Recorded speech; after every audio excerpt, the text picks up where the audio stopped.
eu sou Gabi Xavier e hoje tô aqui mais uma vez pra gente comentar episódio novo de Attack on Titan que tá chegando no final da sua segunda parte do final. A gente adaptou agora mais um capítulo e apenas um capítulo do mangá, o capítulo 126 pra quem quiser saber, sendo que faltam ainda 13, quase 14 capítulos, porque teve um pra trás que ficou basicamente inteiro sem adaptar. E considerando que faltam então mais uns 4 episódios, se a gente for até o 12, não cabe pra você que ainda não enfiou na sua cabeça, a adaptação não acaba nessa parte 2. Filme, parte 3, a gente tem que aguardar as cenas do próximo capítulo, literalmente. Mas vamos comentar este episódio que já chegou com a nova União do Barulho, uma turma muito louca que está se unindo para acabar com um bichão que está avançando em direção ao mundo. A nova aliança, os Vingadores de Shingeki, como você quiser chamar, mas um grupo que, apesar de uma união emergencial frente à situação de emergência mesmo, eu não acho que ele é unido pelos mesmos micro-objetivos. Se a gente for olhar a fundo, já dizendo o que eu penso sobre essa união, a gente vê aqueles que, ok, querem salvar o mundo, ou melhor, às vezes querem voltar para o pai, tentar salvar a família, matar um macaco, ou às vezes simplesmente, quem sabe, salvar o amigo dele mesmo. Valores que para eles naquele momento não casam com o que o Eren tá fazendo, mas de novo chama a atenção, não é um grupo que necessariamente quer matar o Eren. Com certeza, todos eles de alguma forma e por vários motivos querem parar o estrondo e o Eren, que não são todos pelos mesmos exatos motivos, só que a união precisou acontecer porque se tem milhares de colossais e um grande bichão do Eren ali no meio, não dá pra fazer sozinho, então talvez juntos dê certo. Talvez. Lembrando que a gente tem que falar um pouquinho de Ilha de Parades, enxergando os colossais indo lá pra fora antes de saber o que tá acontecendo e todo o drama de quem tá vendo os colossais chegando de frente. Também nesse episódio tivemos finalmente a múmia, quer dizer, Levi, e já acordando procurando Zeke e Yeager e comprovando pra todos vocês que estavam em dúvidas que Randy e ele, além de terem sobrevivido, sim, eles ouviram a mensagem do Eren. Levi é um Ackerman, como a própria Randy lembra nesse episódio, e isso dá a ele algumas particularidades, mas não tira dele o fato dele ser um Eldiano. Ainda que a gente não tivesse a grande chance ou indicações de que a família Ackerman seria um clã originalmente Eldiano que passou por experiências, ainda assim, o Levi tinha uma mãe Ackerman e um pai Eldiano qualquer. Ele poderia entrar nos caminhos assim como a Mikasa por casos parecidos. Mas ok, ainda como Ackerman, é por isso, como a Hanyu diz, que ele não virou um titã junto com todos os seus outros companheiros que tomaram do vinho batizado do Zeke, e por isso que ele continua vivo e respondendo muito bem até um tratamento depois de ter sido literalmente explodido. Ele perdeu 2 dedos? Perdeu. Esses 2 dedos vão voltar? Não. A gente não pode misturar as coisas. Os Ackerman, eles têm uma força cumulativa de geração a geração, eles se equiparam, o Levi se equipara ao poder de um titã original, ele bate de frente tranquilamente, inclusive com um bestial, diria que enfrentaria vários originais ao mesmo tempo, mas ele não se regenera, entretanto, se recupera muito mais rapidamente. São produtos da ciência titã, então eles têm semelhanças com titãs, mas eles não são titãs.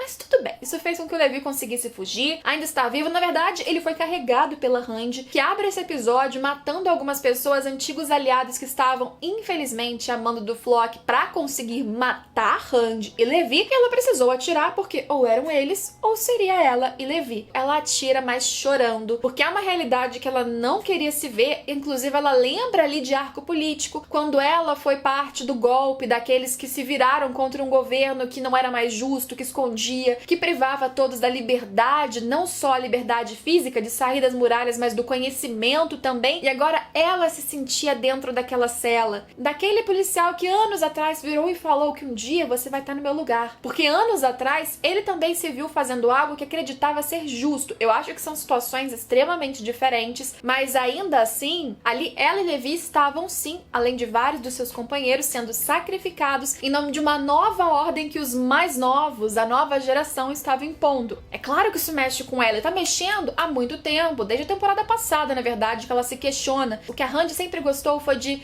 explorar, de aprender, de criar, e por isso que o brilho dela ao longo desses anos foi só se apagando. E como ela e Levi também estavam cientes da mensagem do Eren, acho que o Levi meio que sonhou com isso, mas ele já acordou pensando no quê? No macaco. Cadê bestial? Cadê bestial? Quero matar aquele, xingou a bestial, mas independente disso, Zeke agora era inalcançável. E por isso que a gente começa a justificar quando os dois, a Randy carregando um Levi num resto de carroça e o Levi mumificado, viram para o Magaff, mesmo com ele apontando uma arma para eles e fala: se você quiser, pode atirar, mas se você estiver disposto, me escuta aqui porque nós temos objetivos parecidos. O Levi, nesse caso, ele tem essa vontade, esse objetivo de vida de acabar com o Zeke. Ele falhou de novo. E mais do que isso, o Zeke, ele era literalmente a chave para o processo todo começar da coordenada. Sem ele, nada disso estaria acontecendo. Com certeza, o peso da falha dele é muito grande também. Então, ele precisa exterminar esse cara.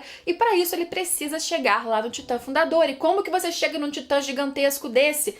Não dá, como a Randy diz, exceto se eles se unirem. Os propósitos do Magaff, da Pique, são diferentes. Eles têm família lá fora. E por isso que o peso dessa união e do que eles talvez precisem fazer ou planejar fazer vai ser muito diferente entre os guerreiros e os ex-companheiros de tropa. Vi de Randy chorando muito pra matar só algumas pessoas. Só que antes da turminha se unir de verdade, nenhuma união seria possível se o Connie sacrificasse um dos candidatos a guerreiros, o Falco, pra salvar, trazer a sua mãe de volta. E o Connie, ele já vai percebendo no seu caminho o quanto ele tenta alimentar o ódio. A gente vê que ele tá sempre com o olhar ali mais obtuso, a sobrancelha sempre arqueada. Mas ao mesmo tempo ele tem ciência de que o Falco é um menino bonzinho, de que o Falco não tá nem desconfiando. Se tá desconfiando, ele não faz um movimento pra se rebelar. E chega o absurdo do Connie chegar pro Falco, porque ele tinha medo de machucar o Falco numa ação agressiva e acabar provocando a transformação do garoto ali no meio da vila, e falar pra ele que eles pararam só pra escovar dentinho de titã. É óbvio que é uma explicação completamente grotesca, e não dá tempo nem muito do Falco pensar, embora ele estivesse concordando no começo. Falco com o título de maior trouxa dessa história, mas chega Gabi e Armin, que também não dormiram à noite, porque Paradis é um local bem extenso, tá, gente? Não é como se fosse a esquina ali da casa de um de outro, mas antes de parar qualquer tragédia, o Connie ainda quer continuar com aquilo. Apesar de na noite passada ele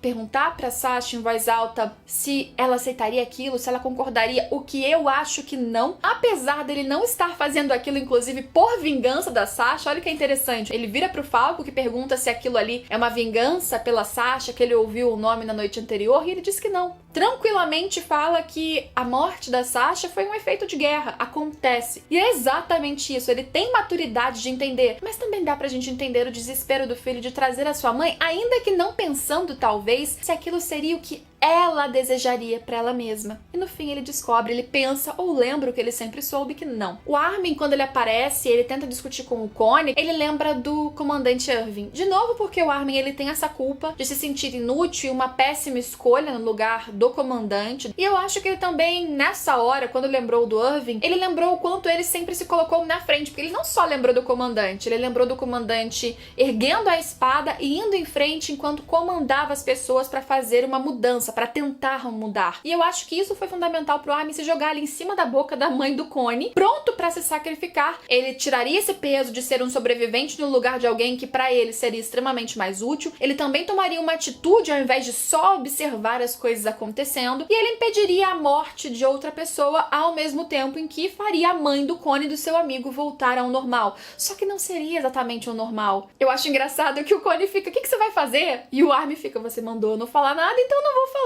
E se joga, né? Mas o Connie salva o amigo, porque, claro, ele não quer que a mãe volte a esse preço. E parece que esse momento era necessário pro Connie cair em si, em anos de tropa, em anos com os amigos, e por anos se colocando em perigo para tentar salvar ou conseguir um futuro melhor para outras pessoas. Não fazia sentido trazer a mãe dele de volta sacrificando um outro garoto que todo mundo aqui consegue entender que é inocente. Ele também sabia disso, ainda que ele não fosse próximo do Falco. E aí essa união vai só crescendo, mas eles voltam pra Shiganshina em algumas cenas que foram suprimidas, é que a gente vai preenchendo aqui, mesmo que o anime não tenha deixado tão literal, porque eles começam a fazer as movimentações para formar a aliança que vai de alguma forma se aproximar do Eren para tentar parar o estrondo. Mas antes de falarmos de Mikasa, Jean, Floch, da formação, enfim, da aliança mesmo, a gente teve a cena engraçadinha da Anne se encontrando com eles, e eu acho curioso, porque tinha uma animosidade, uma raiva reprimida ali na cena final contra a Uraina, mas a Anne parece que ficou num cristal e todo mundo meio que perdoou ela, porque foi uma cena basicamente de comédia, em que ela tá lá se empanturrando de torta, a menina ficou 4 anos sem comer, ela tava de capuz, mas por coincidência, o pessoal sentou ao lado dela e começaram a comentar comentar sobre como Armin realmente acreditava que o desendurecimento das muralhas também tinha quebrado o cristal da Anne, e ela dá uma tossida, engasga e acabam se revelando ali e se aproximando com o Connie, como eu disse, zoando a cara da Anne, que tava toda porcalhona, comendo, toda se sujando, e o Armin defendendo a Anne, dizendo que ela é linda de qualquer jeito. Mas o que fica implícito ali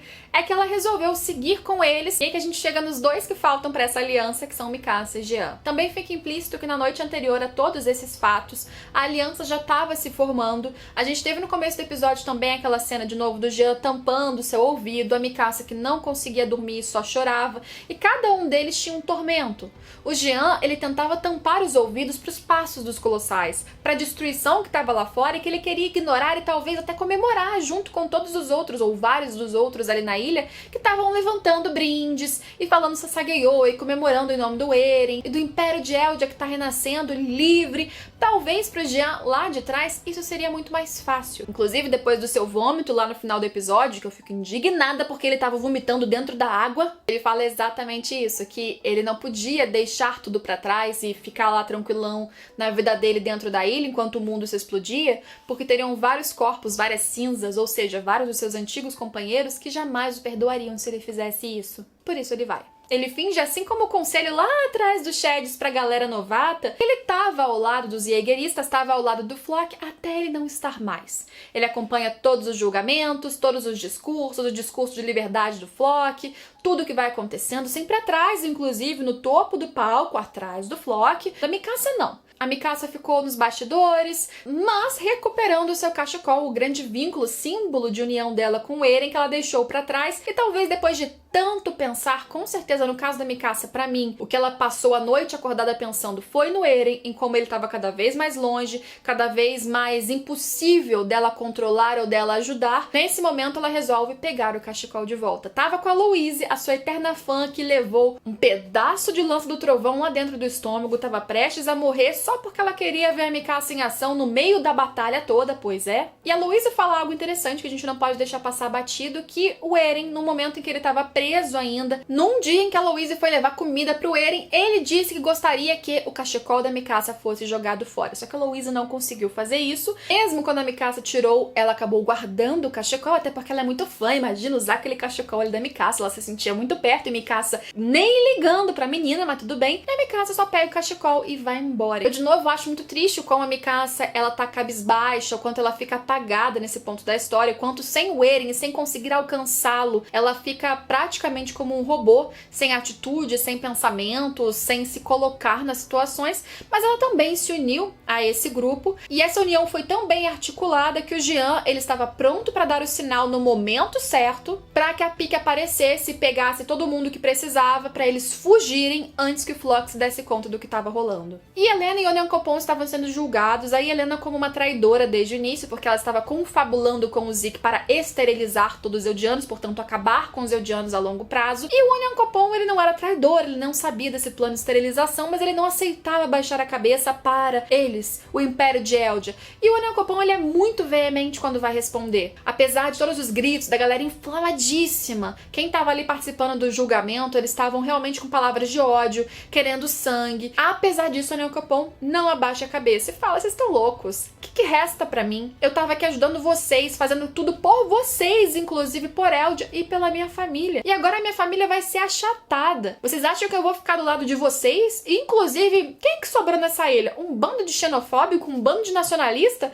Vocês realmente acham que vale a pena pra mim viver assim? Não. Vai aí. Atira! Só que quando a gente escuta os 4 tiros do Jean, que eu amo como a direção nesse anime, apesar de estar fazendo tudo muito igualzinho, ela faz umas escolhas pra gente ter algumas dúvidas, ficarem alguns mistérios, e várias vezes a gente sentir mais os personagens. Nisso tá sendo excelente, inclusive trilha sonora maravilhosa, especialmente a partir da cena ali do Connie com o Falco. Os 4 tiros são dados, mas no chão o Jean fala: ops, errei! Mas nem dá tempo muito pro Flock raciocinar que não tem como errar aqueles tiros, ele só desconfia e vem a quadrúpede, porque aquele era o sinal do Jean. ela vem correndo, vem abocanhar e o Jean fala como herói, Floch, não! Que na verdade aquilo era só um jeito de tirar o Floch da direção e Jean, Onyankopon e Helena são levados na boquinha cheirosa da Pique até o local de encontro. Enquanto isso, duas carroças partiam com os outros dois grupos e alguém ali, uma figura que parece ou cabelo curto ou careca, ficou olhando da janela. Será que era alguém aliado ao Floch? Mas, fosse como fosse, não dava tempo deles voltarem, apagarem a pessoa. Não, eles tinham que seguir pra conseguirem se reunir longe dali, longe dos Jaegeristas. Aliás, o Floch percebe que tem coisa errada, porque ele fica meio, cadê Mikasa? Cadê Mikasa?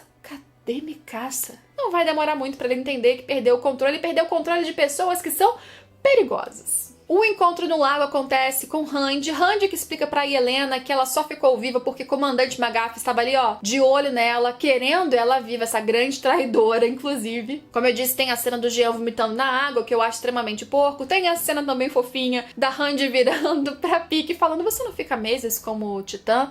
Você por acaso, escova o dente às vezes. E claro que a gente tem a finalização com a cena deles acordando com uma delicadeza incrível da Anne Uraina, que por ele dormiria o resto do anime inteiro, mas a Anne dá um bicudão nele, ele acorda meio assustado, Gabi já dizendo, não, agora nós somos melhores amigos, estamos tomando piquenique juntos ali na esquina, venha com a gente. E Connie tem a emblemática frase de que eles vão salvar o mundo. Foi só o começo dessa união, eles nem traçaram planos, eles nem conversaram muita coisa. Como eu disse, eu acho que os objetivos que os unem são bem diferentes, apesar de próximos em efeitos. Todos devem querer sim parar o estrondo, seja para alcançar e matar o Zeke, seja para parar o estrondo em si, salvar o mundo, salvar sua casa, sua nação, seus pais, seja para voltar para um pai em específico, ou até, na minha opinião, para que amigos talvez tentem salvar o melhor amigo dele mesmo, ou das suas ações, ou consequências das suas ações. O que vocês acharam dessa união? O vídeo tá super longo, porque tem muita coisa pra falar. É um episódio que ele vai deixando muitas arestas, a gente vê que foi corrido. Já no mangá, seguiu exatamente como no mangá, porque no mangá já foi assim, porque nós tivemos várias supressões, né? Não vimos as reuniões acontecendo, o plano se formando, e ao mesmo tempo em que isso deixa uma surpresa, quando de repente o Jean dá 4 tiros e surge uma Pique e ele empurra o Floch. Isso também fez na época do mangá, por exemplo, que algumas pessoas não acreditassem no que estava acontecendo. Por isso que eu sempre tento preencher essas arestas pra vocês ao longo do vídeo e reforçar que, apesar disso, não é como se todas as mágoas ficassem de lado. Tudo bem que com a Anne meio que ficou até esse momento, mas com o Reiner ali o encontro foi bem duro, mas todos sabem que sozinhos eles são incapazes, inclusive, por exemplo, no caso da Mikasa, de chegar perto do Eren e pará-lo, abraçá-lo, fazer qualquer coisa. Só unidos mesmo pra dar qualquer resultado. Mas como que eles vão sair dessa ilha? Como que eles vão chegar até os titãs? Se fosse o Levi em estado normal, eu até diria que com um gás assim bem abastecido, ele poderia sair matando vários titãs e ir de nuca em nuca até chegar no Eren. A gente nunca duvida do Levi, mas por isso que ele foi quebrado pelo Isayama. Então, como que eles vão fazer isso? Apesar de toda a união, eles vão simplesmente sentar ao redor da fogueira e conversar sobre a vida? Ou será que eles realmente podem fazer alguma coisa que vai provocar uma mudança? Se você não leu o mangá, quero teorias aqui embaixo. Se você leu, o que você tá achando da adaptação e até onde você acha que vai essa história, se você tiver lido o mangá, considerando que a gente tá chegando no fim dessa parte 2 e nada de fim do mangá em si. Comente aqui embaixo, espero vocês em todos os próximos vídeos. Ah, pergunta importante. Vocês querem que nessa semana eu faça mais uma rodada de perguntas sobre essa fase de Shingeki? Se quiserem, eu lanço um novo vídeo ou vídeo extra durante a próxima semana, mas comentem aí pra eu saber. Me sigam nas redes sociais pra mais dicas e conteúdos por lá e espero vocês nos próximos vídeos. Tchau!